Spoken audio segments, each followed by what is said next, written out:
Welcome back mayam. Ngasisu amuk thriller mystery category da chanba Irul haiba Malayalam gi film ama puduna lakchari. Film asi aiba ama khakna tamthina hatok pikhraba nupi manga gi maramda novel ama iruraga novel adu iriba aiba aduna Mihatpadu Asengba da thengnakibagi warini. Film asi 2021 gi April gi tang ani da release tawkhibani. Film asi na fangkhiba rating singdi Imdb da 10 gi manungda 5.8. Google users na 44% gi like piri. Film asigi director Naseef Yusuf Izuddin, writer na Sunil Yadav, producer na Anto Jomon John amadi Samir Muhammed. Film asida saktam langliba singdi Alex Parayil gi saktam da Soubin Shahir, Unni gi saktam da Fahadh Faasil, aduga Archana Pillai gi saktam da Darshana Rajendra. Film asi explain tawba matamda soikhiba lankhiba yawrasu mayamna ngakpiyu. Film asi ki hek ahoba sinda Alex tumlambadagi khangprek khangna hawalai aduga magi phone adu yenglubada Archana gi miss call manga leirami. Mathangi sin amada Alex tu fi loisinna Archana da call tawrami adubu busy leirami. Mathang sin amada amu Alex na gari thauna Archana da call tawrami aduda Archana na hayeng asi court case hearing ama leibagi sinbadagi call paidabani hairai. Sumwari sanaraga Alex na nungthil sangbra hangbada Archana du mi amana call amuk tawrai haina thamkhre. Masidagi koina khangle madudi Archana asi yamna mathau chinba ukil amani. Book store amada lai aduga ma masana iba Irul haiba novel adu book store adu da urami. Tanja adu da nupa ama changlaktuna Alex ki autograph laurami. Atopa lairi khara sum yenglambadagi mapa chana na Archana su mafamduda lai. Adudagi makhoi ani coffee thakwamda amuk lai. Coffee thakmina doi tawringai tanja aduda amuk Archana gi client amagi call lakpadagi hawatlaga wari saraga hawatuna thokkhre. Adu ubada Alex tu saunginglami. Ayamba matamda Archana na sumaina mathau chinbasida wari sabasu kaya fangdrabani. Archana adu muk changlatuna hairai. Nang sawba yade Alex. Adu nang nasadu kaya pothadaba mali. Alex na karigino nang na adumna hairibadi. Archana na amuk nang na manglaknaraga khangprek khangna hawatpase nangi habit adum oirene ko. Alex na amu aisu kai haigadabano khangdre itomta tumba sunga yadribase aduda Archana na tomta tumbagi problem oiramoida. Alex na amu nang agi iteng pangbagi plan amata tawdribra aduda Archana na nangi nating pangnabane aina mafam sida laklibase ado nangna hek manglaknariba mang adubu kari mangno. Alex na madugi mangdu haidabana phanida nang tabada kaisu nungairoi. Archana na amu mayamna asumna hainabada aikoina mangda uriba mayam ase aikoina taibangda tholiba uriba thengnariba thodok mayam sigi saruk amani su hainai. Nangna sathiba tamthiba gi maramda novel irubagi nangna toina manglaknaba soidana oigani. Alex na nangna aigi novel do paro aduga nangi oiba mod ado hairau. Archana na ai soidana paage haitudi. Alex na mafam sida mahangna Archana bu puduna unaba lakpagi maram adu haigi hek tawbaga Archana gi phone adu laami aduda wari amuk saraga leibaduda Alex tu sauna hogalaga thokre. Asumna sin adu haukhre numidangi matamni Archana du Alex ta call tawraklami aduga hairai. Alex nang aigi mawong sida nungaitri haiba ai khangi maduda Alex na kaisu nungaitaba leite hairai. Archana na amu Alex ai khangi nang yamna nungaitri haiba adu ai kari taw haibano sidi aigi thabakni na amuksu thadokwa yaba natte nangna su aigi thabaki matangse phajana khanglamnagani nangi case adu aina pairingai kyam sinki haibadusu nang adum khanglamgani. Alex na amu hoise ai hujikti kaisu khandre nangna khara hangba tanjada adum call tawrau. Archana na ai mathang hapta dagidi pura free oirani adudagidi matam pumba adum nangi adum oiradabani Alex aduda Alex na promise taw haibada Archana na promise hairaklammi. Archana na amuk khara lapa mafam amada koirusi hairai aduda Alex na madugidamagni aina unaba pamlibase aikhoi anima ingna chingna unaba pami hairai. Maduda Alex na madugidamagni aina nangbu unaba pamlibase aikhoi ani khaktang ingna chingna unaba pami. Archana na amu aisu adu pami aduga chatpa tarabadi phone internet amatta leitaba mafam amada yoba pami. Man asumna hairibagi maramdi phone internet leirabadi maduda oina pungning luplaga makhoi ani unabadu mapung pharoi khanjabagini. Asumna makhoi ani adu phone yaudana koiba chatpa haina yanare. Hojik amu film asigi casting thana yamna lapa mafam amada gari thawbagi sakpham amu ulai nongsu kanna suri numit adu Archana na Alex ta makhoi na chalibasi kadai dano hangai aduda Alex na mafam adu haidoklabadi surprise oiraroi hairei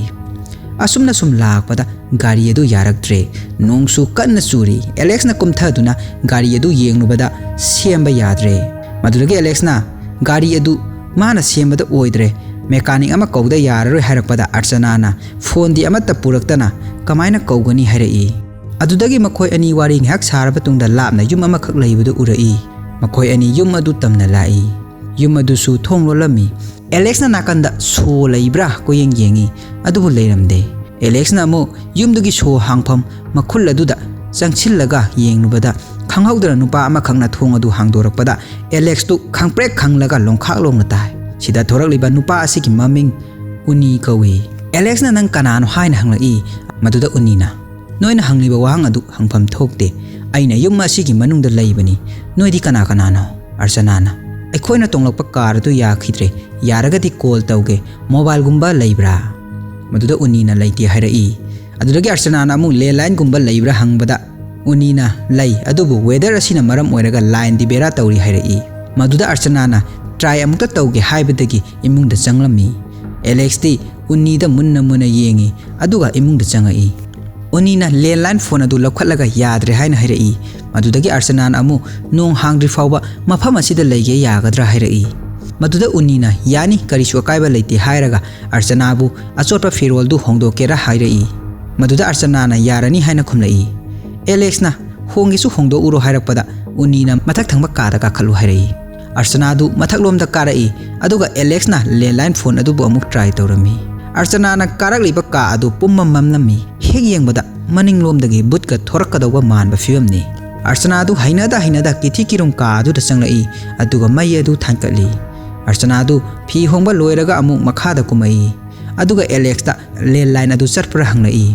Alex na satte haina kumai Unni famtharaga mai hoba kanna laknari tanja adu Archana na mana seliba dress adu kanagi no hanglakpada Unni na magi mamagi ni hairei adudagi amu Archana na imadi kai leikre haina hanglakpada leikhidre haina khumlai Archana na makhata na mu hujiki matamda mobile pai daba mi se khara tangi madudagi Unni na mobile phone pai daba si crime la hairei Archana na madugi natyada aina hangliba sidi matam sida mobile pai daba tu ngakpa phawbagini Unni na amu aisu amurakti sijanaramle adubu aigi ifamdadi madu kaya maru oidena paikhidabani Archana na Unni da makhata na mu yum sida natomta laibra hanglakpada Unni na marak thalaga hairei aina noigi host ama oina wahang hangbagi ayaba de piri adubu noidagi paukhum taban henna aingonda nungai papoi aduna noida oina aina wahang hange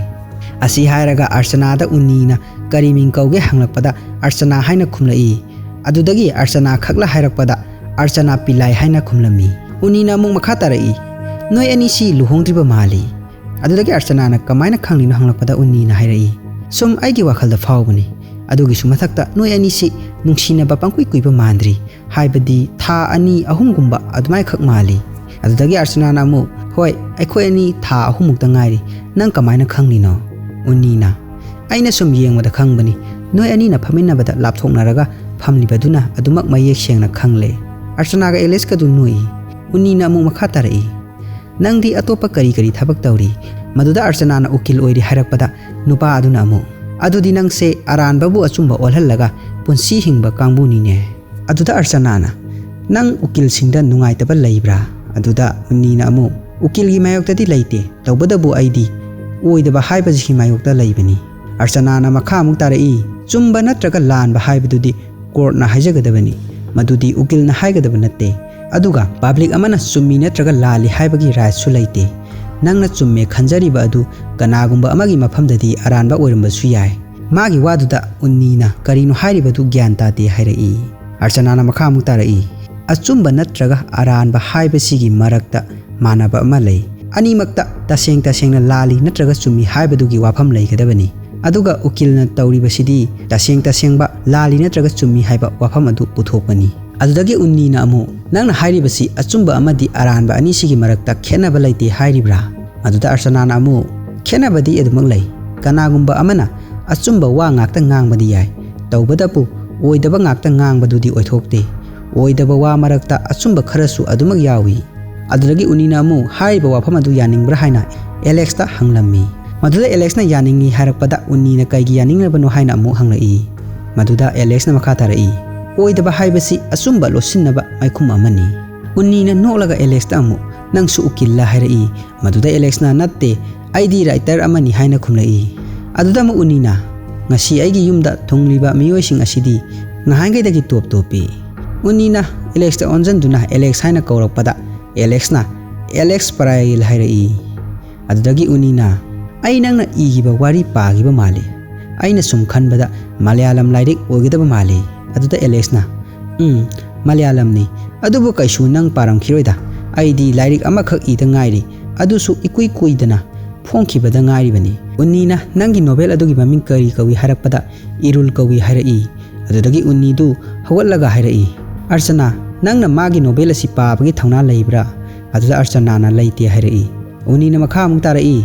aidi magi novel asi paabagi thauna su lei aduga masi parubasina aingonda di dawsu yahalli aduna nangsu amukta pahaningi Alex na novel adugi matangda kari mot lei hairakpada Unni na magi oiba motadi novel adu yaningdaba kharadi yawi hairai hoji amuk Alex na whiskey bottle du makhum hana hairai nangna aigi novel aduda yaningdaba yawi hairibadu karamba saruktano maduda Unni na nangi novel aduda yawba character aduni hairakpada serial killer adura hairai aduda Unni na hoi mani nangi novel adu sahi kayagi mamangda hatkhiba mihatsingda base tawraga ibani sumbra Alex na summi haina khumlai adudagi Unni na Alex ta magi ayaba lawraga novel dugi matangda karigumba khara haige hairai aduga mana makha amuk tarai nangi mota haliba miyoi taruk adu wahai aduda Alex na marak thatlaga taruk natte mangani hairai adudagi Unni na mu miyoi sing adu halibasi kari marangi mali aduda Alex na mangonda yamna thamoi soanbagi laman khumba oigani adudagi Unni na kanagi mathakta laman khumbano hairapada Alex na nupi singi mayokdani hairai maduda Unni na amu nangna wafam du kamdawna hairibano hairapada Alex na hairai haliba miyoi manga mak nupi ngaktani makhoi du tamthina onneiraga hatpani adugi su mathakta makhoi manga mak loina lukok thoklibani aduk tamthina halibadu nupi singbu tukatchaba hangoiba ama phakhibadagi laman khumba natrabadi kari oigani maduda Unni na oiramba oiramdaba yai adubu nangi novel adudadi laman khumningbagi wakhal kamdawna lakhibano haibagi matangdadi mayek sengnadi pande makhoi ahumdo amu yu thakna novel dugi matangda Mihatpaduna kari marangi mi halibano haibadu magi oiba mot phongdoknarami wari sum sarambadagi mai su mutkhre tanja adura Unni na makhet khetuna candle sing adu chukhatlaki maduda Archana na candle mayam ama lairibasi kaigino hanglakpada Unni na ma amamba yamna ki haina khumnai Alex na amu main switch adu kadomda lei hanglai maduda Unni na aidi khangde kitchen phawba amata khangba natte thabak pumba minai masan thamduna tawhanbani Alex ka Unni adu torch paiduna main switch leifam adu thiduna lai wire dogi khungul libada thong ama thengnari aduda Alex na nangi yumasi makhada underground leibra hangbada Unni na lei adubu madi amukta kumde hairai makhoi ani du main switch adu thiba makhada kumlai asum kumtharakpada stair amada nanthuraga makhoi animak tu sillaga aduga somda amu Archana adu makhol ama tabaduda masu underground aduda kumai mana sum kumakpada Alex na Unni bu chingkhatpadu urai adu ubada Archana na pakhatna Alex haina kaurai Alex na Archana bu mathaklomda kakhanaba hairaga Unni bu chingduna mathaklomda asum pukhalai Archana na tauribasi karino hangnabasu Alex tu khumde asum singlakpaduna mathak yorakpada Archana na haiba wadu tadana Alex adu karigumba ama thiri Archana na Alex ta karino wa khara hayu hairami adubu Alex na sungkhum gomde Alex na punba yaba thaurigumba ama thengnabadagi Unni bu makhut punsinduna thamkhre adudagi Alex tu ipa pakhana hairai mana hatpane mana makhada nupi ama hatlaga thanamle magi waduda Archana du pakhatpana loire Alex na makha amuk tarai nupi do yalaga lehore masa pumbasu sokpaki dakpham ngakta maru su sitna na koi Archana na khonjen ningli hairai Alex nangna haribasi magi wadu mapung phadringaida Alex na lauraga mane mahangne Mihatpadu nupi manga adu mahangna hatpane matangshida Alex na haribasi magi novel da nupi manga hatpagi pankhibadu asengba wari da base tawraga ibani hariba asengba wari adugi Mihatpadu Unni ni haribani Archana na koilaw lauduna makhoi mafam asidagi chatkrasi natraga police call तौसी हाइबदा एलेक्सना phone सु यादना कमाई तौनी हाइरकलमी अदुदा अर्चनाना अखोय करिगुम खरा तौसी Alex हाइना कन्ना अमुकसु लाउखलई अर्चना दु underground लैरिबा अदोमदा चंगे हाइदुना सुम लाकपदा एलेक्सना मांगदा थतलगा हाइरई कदाइदनो अर्चना नंगना चलिबसे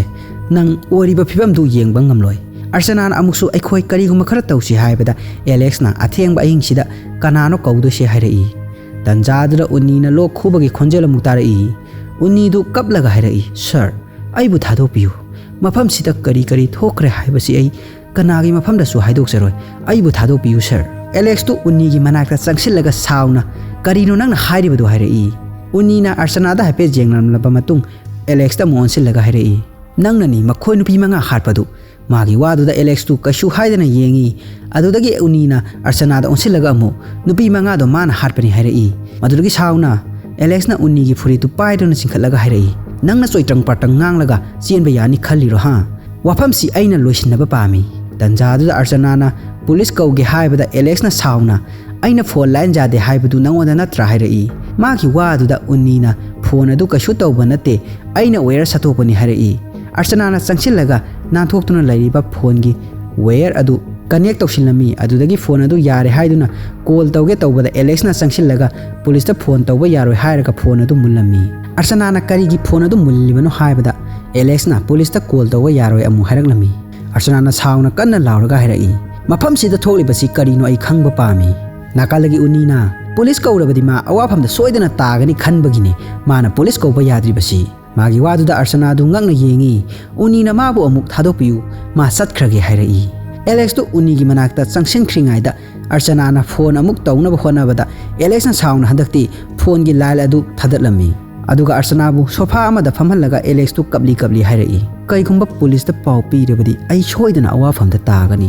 मदुदा अर्चनाना करी मरमगिनो हंगलई मदुदा एलेक्सना मसी अइगी युमने मागी वादुदा अर्चनादो पुंगलंगई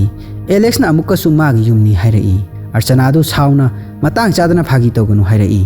एलेक्सना मु अइना ममांगदा सुती लैबदा सरप्राइज अमा पीगे हाइबदु मसीगी युम असिने अइना मफमसे यौरगा पुमनमक हाइगे खनखिबने अइना वसक्तुना हारिबसेने अइना हारिबसी असेंगबनी अर्चनाना अमु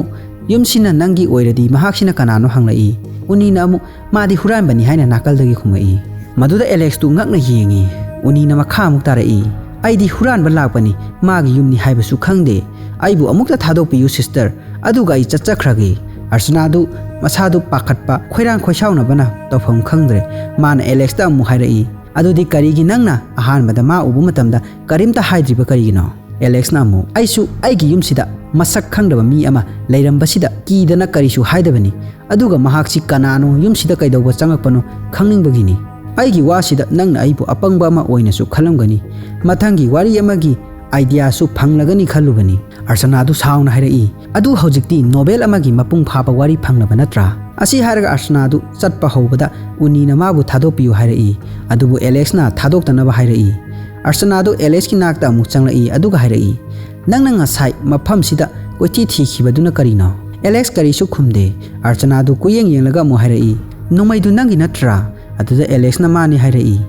अर्चनाना अमु अदुदी मखादा लेहौरिबा नुपीदुना कमाई तौबनो हाइरकपदा एलेक्सना साउना अइ करिमता खंगदे हाइरई अर्चनाना अमु अइखोय पुलिस कौसी हाइरकपदा एलेक्सना साउना मोइना अइबु थाजरोय अइगी युमसिदा मीसु हाले अदुगा हाटपदा अइगी नोमैसु अमुक सिजनरे सिदाबु कमाइना मीना थाजदोइनो उन्नीना नंगना प्रमाण ओइगदबा वागाइदु लोइना हाइदोलगा यामना चंबा मीनी हाइ यानबा तौगनो असी हाइरगा अर्चनादा मु माबु थादोपियु हाइरई अदुदा एलेक्सना मु अर्चनादा ओनसिलगा अर्चना नंग अइबु थाजो नंगना अइबु मसक खंगलिबा नत्रा नंग अइबु थाजद्रबो मफम सिदगी थोखिबदा नंगना अइगी इतेंग पांगलरोइद्रा मागी वादुदा अर्चनाना कमदौना थोकदोइनो हाइरई एलेक्स तु साउना अर्चनादा ओनसिलगा मसी येंगो मागी मचिंदगी करिगुंबा खरा सोइदना हाइहनगे असी हाइरगा एलेक्सना उन्नीबु अमुक चिंखटली उन्नीदु अर्चनादा कबली कबली ओनसिलगा हाइरई मागी से अइबु इरा सिनबा होनरिने अइना हाइरिसे असेंगबने अइदी मफमसिदा हुरानबा लाक्चबने मफमसिदा थोलिबसि अइ करिसु खंगदिये ओइदबा nganglibase mahakne mana nangbu mafamsida purakpada oidaba ngalga purakpa natro tanjaduda Alexna Unni gi mamangda torchlight ama thanjili aduga machindasu asengba wa adu soidana haido hangani hairaga magi mobile adu lauthorei adu ubada Archana na ngakna Alex nang phone purak ira hairai. Alex su kari su khumde. Archana na kabli tauraga amu. Alex nang na phone pudana lakna si hairaga nang na purakli basina kari gino. Alex na wafam du ko na khana si hairai. Alex na magi mobile phone du camera on tauraga Unni gi mamai da thangjillaga video record tauraga ma mafam sida kaidoba lakpano. Nupi ama halibaduna kamai taubano. Mi kaya hatle haina hanglammi. Maduda Unni na ma kanamta hatti hairaklammi. Nakaldagi Archana su mana wahang kaya hangnaklami. Asumna makhoi ahum adu amana ngangba amana tanade. Unni na Alex ta nangna mi halaga aibu iral sinaba honabani. Magi wadu tabada Alex na sauna Unni bu kautharami aduga nongmai em tautuna hairai. Aina nupi do harpane aduna nangsu harpa tare. Unni du kapaga mu hairai. Ai soibidagi mi do nangna harpani haidokre. Ai soigre ai bu thadopiu. Ai mafam sidagi chatkrage. Ai kanada su haidokloi. Tanjadu Archana su laiba udabadu da Alex na koi kaurai. Alex na ka khuding changduna Archana bu thirai. Archana du su phamung makhada kanna loli. Alex ki mobile du su mana pairibani.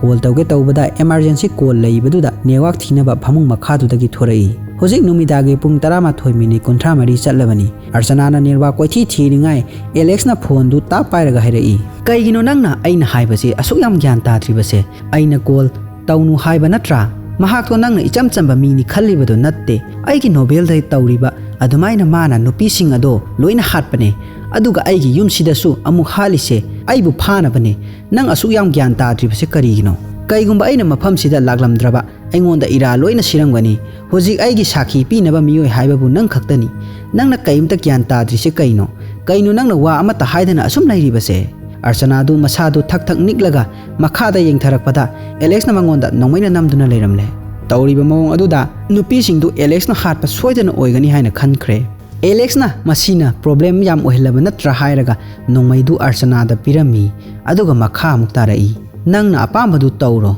nasana tomda kari tauba pami haibadu su khanjaro. Asi hairaga Alex tu kadudagi thokre. Archana su ikan kanadana amu Alex ka Unni ga lairiba kaduda lai.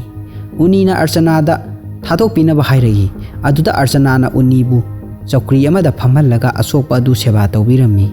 Unni na yu khita thakke haibaduda Archana na inbirami. Yu du thakpa loiraga Unni na Archana da onsintuna hairai. Nangna mathakta lairingai da mana nangonda haikiba jingdo karino aisu khangde aikhoi mafam sidagi senkhinaba tawsi mahak ase thajaba yaba mi natte. Alex tu sauna changsilaklaga karino nangna haribado hairai. Unni du hawgalaga Archana gi maningda laikhre. Archana na Alex tu chathou Unni da wa khara hangge hairami. Adudagi Alex tu chathokre. Archana na Unni da nang kanano hangbada mahak huran bani khumai. Archana na amu kari ming kawi haibada Unni kawi hairai. Archana na kaigi nangna huran ba oiraga aikhoi gi damak kari gi thong hangdoli banu haina amung makha tarai. Maduda Unni na aisu thokke haiduna tawbaga noi mamangda mapa chana na lepu bani. Madudagi Archana na Unni da nahak mafam sida kayang koina leire hairai. Unni na kaigi wahang mayam ama hanglibano. Adu oiba tarabadi mangonda su phone purakpagi maram su hangu. Adudagi Alex na surprise pibagi alarm thamnaba purakpani hairai. Unni na surprise se hujik phawba loidibra hangakpada Alex na loidri hairaga masada karigumba pot ama koithi thirai. Adubu pot adu yauramdre tanjaduda amu Unni na Archana da tamna hairai. Magi phone location dadi mahak si sida lai adum khanglamgani. Aduga nangi phone location adudi yumda laibani na nangse hujik mayamna yumda lai soi khanglamgani. Nang mi amatada sida chatkani taklambra. Archana du karisu khumduna lai tanjaduda Alex na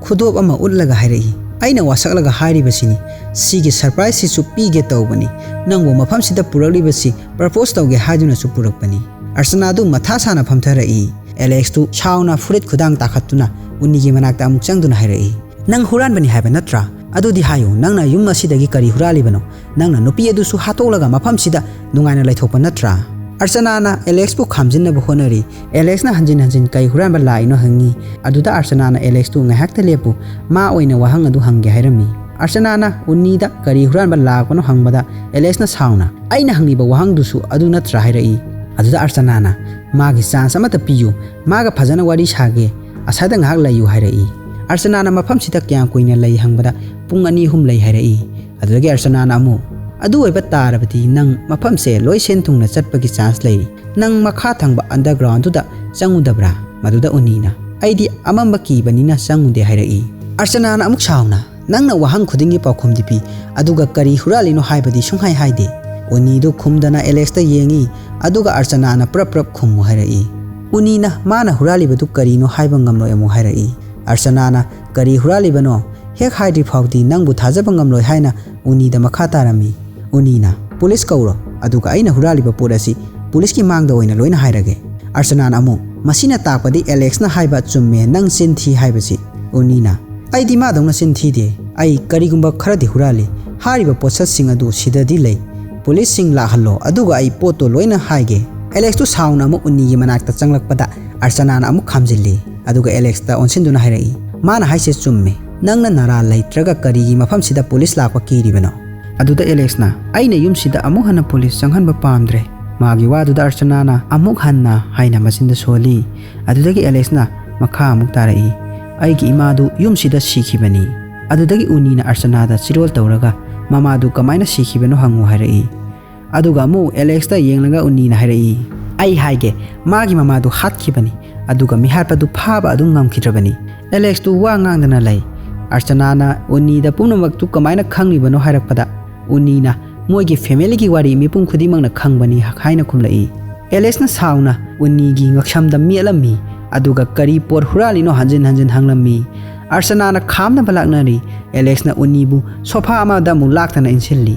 Archana ga Alex ka kanna marai yenari Unni na mana huranba posak adu hairage harai Unni na mangana ingit tawraga por adugi thampam taglai Archana na box adu hangdolubada ngasai Alex na propose tawge haiduna puthorakpa khudop tuga manaba khudop kharasu box tu da yawrammi Unni na naha hojikti mana surprise haribadugi maram khanglabra Archana gi wakaldadi Alex na mangonda propose tawnaba khudop utpadu ngehaki wa laithokpa yanaba hojikki box tu da yawriba khudop sing adudagi ama hekta lakthoklaga haijinba oiramgani haina khankhre Alex tu sauna Unni da mu namsillaga khudop tu kadai dagi lakthoino hangba laknari tanja du Archana na sauna lauraga amukta lepu aduga makhada kari thoki haira u harai hojik wari liba amu horai Alex ka Unni ga yumdugi underground du da asum changlakpada stair amada maning thangna lagliba Unni du nanthubadagi anima pulap tu sinminai hojik Alex na hawgatlaga mai edu semi mai du ngalakpaga nupi ama mathak tu da yanduna leibadu da khangprek khanglammi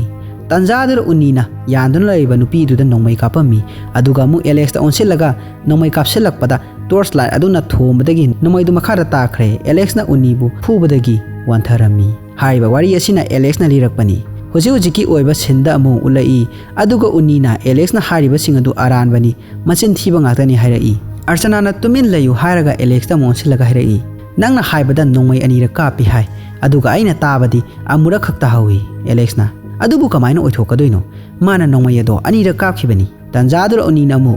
mana hariba singado amata natte makhada tawriba singado asi haraga Unni na mu wari lirai ngasagi adumaina moi anima stair da nanthuraga tusili adudagi hawalaga Alex na mai semlaba tungda yanduna laiba nupi ani du moi ani pulap yenglammi tanjadu da Alex na Unni gi kokta torch light na thomduna wanthakre asumna wari du liba loiraga Unni na hairai aina wakal mangdringai da khanghoba haibe bu si khangni adugi matung ai kari tawi khangdre hojik wari asi ayengbai khoida ani thongna utpani Alex na liba wari dana Alex na summi aduga Unni na liba wari dana Unni na summi Mihatpa asi kanano haiba Archana di tasengna chamamnare hojik Unni na mu nupi ado hingduna leiramladi kamdauba haina machinna hairakpada Alex tu panthaba tawdana nupi du gile phamdu yongna sieli Unni na magi matung inau natrabadi nupi do man hatkhrani hairakpadagi Archana ga makhoi ani su panthaba tawdana Alex ki matung inarei Archana ga Unni ga na mafam adu yorokpada Alex na mathakta yanba nupi adubu makhada thamlami Archana adu pakhana kapai Alex na hairai mahakse hojikta sibani ngihaki mamangda de hinglambane Alex ki wadu taraga Archana adu kapai tanjadura Unni na Archana da hairai nangna makha kumakki haiba matamda mana thingkhidaine hojik Alex na Archana gi manakta changlai maduda Unni na Alex bu thatlaga mangonda di soon biganu hairai adubu Alex na Unni bu nakanda intholaga Archana da mahangna sigumba tawgani thajabra hairai wari saringai tanjadu da Unni na Alex bu khamdongna bkhona baduda Alex na sauna Unni bu phudatlami tanjadu da Archana du mathakta ga khalaga nongmai amung laururaga lai aduga nongmai na Alex ta em tawrai Alex na prap changsilaktuna nongmai adu laurami aduga hairai aigi khutta nongmai lei aina hatye khalladi matam manghandana ngasaina noini mak halamba yaina tanjadu Unni du hawalai aduga hairai Sister, mana kaidaunungda aibu haloi, mana halibasi nupi khaktani. Alex tu sauna, taaduna lairiba Unnida nongmai em tamlaga hairai. Aina nupa haloi haibasi kanan hai. Hujik aina nupa su yauna hali haibasi nang yengba pamra. Noi nimak hujik nangna nupi si hatpa dumaina loina hato ura. Taunariba mongduda Archana pakhatpana loire. Hujik among mathang sinda Alex na Unnibu ngakthi chaplaga magi nongmaina Archana em tauraga Archana na mang thaduna chatli. Asumna sum lakpana makhoi ahum mapanda thorai. Alex tu Unnibu halaga phumjilage khanduna kom kanna tauri nongsu kanna suri mana kom tauri ngaida Archana du leiramdre madudagi Alex tu imungda muk changlakpada Archana na phone taurambadu thengnare Archana na nongmai em tauduna Alex tu magi manakta changlaktana ba hairami adubu Alex tu sum sangsilli aduga Archana bu nuksina kauraga man haribadu taw hairami adubu Archana du taramde mabu thado u hairai Alex tu Archana bu thadokte mahak mihatpanati haina kanna hairi adubu Archana na taba koba leite adumna sum taurambadagi Archana na Alex ki pukta nongmaina kapkhre Alex tu China du khangna Archana bu chatkro hairai tanjadu da tungdagi Unni na Archana gi khut adu pairai aduga hairai Alex na thiduna lakpa achumba aduga Archana na hangduna lakpa wahang adudi aini makhoina ngasaidagi thirakliba mihatpa adudi Unni oiramle mana mamangda Alex ki novel da nupi manga hatpadu taruk haina haikibadu mana underground aduda nupi amasu halaga thambadura taruk sure haibagi wakhanda haikibani hojik Archana du ningamdana kanna kapai sigi matung yunggi mapanda ulaklaga nongmai makholama taraga Thengnaba sinda pawda Alex ki masagi yummaktada ma masagi asib hakchang amadi atopa nupi ani gi hakchang amasu thengnare haina yarolami aduga kumna thijillaba matungda nupi ani du Alex na hatpan nate haina su paw aduda makhata na yarami aduga amuksu makhata na paw aduda Kerala da yamna sathiba mihatpa ama leire aduna mayam su section na lainaba police na hairakli haina paw aduda yarami asuna film asi matang swaida loisille